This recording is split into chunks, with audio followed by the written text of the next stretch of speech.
Okay, we are almost done. This video, we're going to cover comparison questions. Comparison questions relate to the side-by-side passage that is always in the SAT. I have heard a student once tell me that there were two side-by-side passages in his SAT.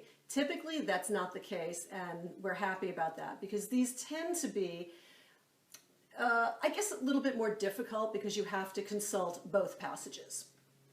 Okay, now when you do the passages, remember, this is how you're supposed to do it. You read passage 1, and then you write a little summary at the bottom, and then you go right to the questions. Okay, you don't want to read both passages. It's a lot of information, and they're usually conflicting, so it's very easy to mix them up. So you read passage 1, write a summary, do all the passage 1 questions, and then disregard it. Then go to passage 2, read that one as a separate entity, write a little summary, doesn't have to be long, and then do all the questions for passage 2. Finally, you'll come to the comparison questions that ask you to compare in some way or another both passages. So the first one we're going to review now is number 49. And it's a very general question. It simply says, which statement best describes the relationship between the two passages? This is a perfect question for which to consult your summaries. Now, of course, we haven't done that. We haven't read. We're just, I'm plopping you right in here into the end of the passage. But in real life, you will have just read the passages and created your summaries. So you would consult them. All right, and when we go back to the passage, this passage is about space mining, and the first passage is kind of informational. It seems pretty pro space mining to me. So that's what I would write on the bottom, pro space mining. It can just be a really short phrase like that. Now, the second passage is also pro space mining, but it says we should pause for thought. And it has a few reservations in there, a few kind of questions about let's not just go rush into this thing without thinking first. So it's kind of putting the brakes on it a little bit in passage 2. All right, so when we go to question 49, we read, A says passage 2 refutes the central claim advanced in passage 1. And I think that's a little strong, but if you're not sure, it could be a maybe. I would say I don't really like this one because it's kind of going overboard because it's not saying space mining is bad. But if you're not positive, just keep it as a maybe and we'll analyze it after. Okay, B says, passage 2 illustrates the phenomenon described in more general terms in passage 1, and that's not at all what my summaries said. So I'm going to cross that out. C says, passage 2 argues against the practicality of the proposals. And I did say they're kind of putting the brakes on it and saying we should give this some thought, but I don't know right now if it's about practicality, so I'm going to leave that one in. D says, passage 2 expresses reservations about developments discussed in passage 1, and that's actually exactly what I said. So I get a strong yes for D. And now if I said maybe to A, which I didn't, but you might have, I would now cross it out because D and C are better. So now it's is it practicality specifically, or is it just kind of general reservations as it says in D? If you're not sure, and remember, you don't have to do this by memory, and you should never do it by memory. This is an open book test.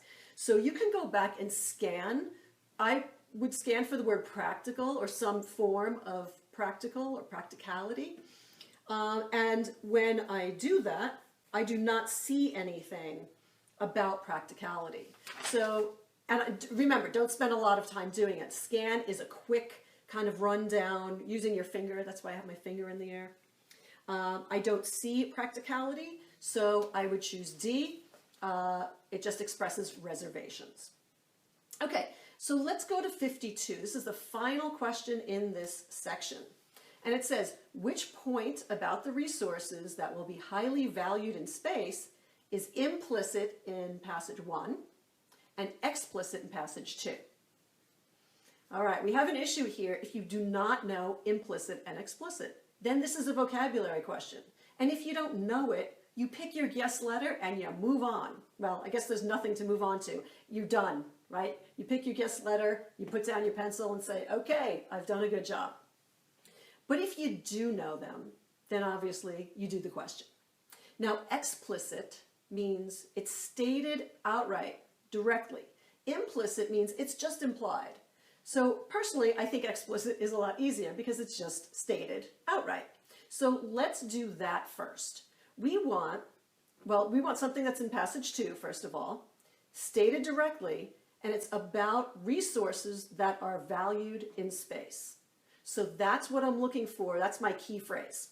So we go to passage 2, and I'm just scanning for resources, something that's valued in space.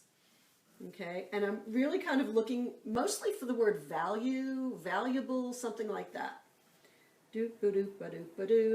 And I see it, here it is, line 74. It says the resources that are valuable in orbit and beyond may be very different to those we prize on Earth. So that's saying something. Okay, now let's look at the answer choices. That was just saying to sum up, because I always read and then sum up in my head. I think that's saying what's out there, the resources that are in space are different from what's here on Earth. So I read A, it says they may be different resources from those that are valuable on Earth. That's exactly what I just said, so I like A. B says they'll be valuable only if they can be harvested cheaply, but that's not what I read. And, you know, actually, now that I'm thinking of it, I'm having a question, so I think I want to read a little bit more, just the rest of that paragraph. So this is on page 76, line 76. Questions of their stewardship have barely been broached, and the relevant legal and regulatory framework is fragmentary, to put it, whatever that says, it's not about cheap. It's not about harvesting those resources cheaply. So, okay, now I feel better. I should have done that before. So remember, you're always reading around. If it's a little paragraph, just read the whole paragraph. Okay, C says, I've gotten rid of B. C says they're likely to be primarily precious metals and rare earth elements. That's not what I just read. And D says they may increase in value. That's not what I just read. It said nothing about the value increasing. So the answer is A. I did not even have to deal with the implicit part of it, which frankly, I'm really glad about because that's harder than explicit. Okay, so that's it for comparison questions. There's one more video on final advice and then you're done. See you later.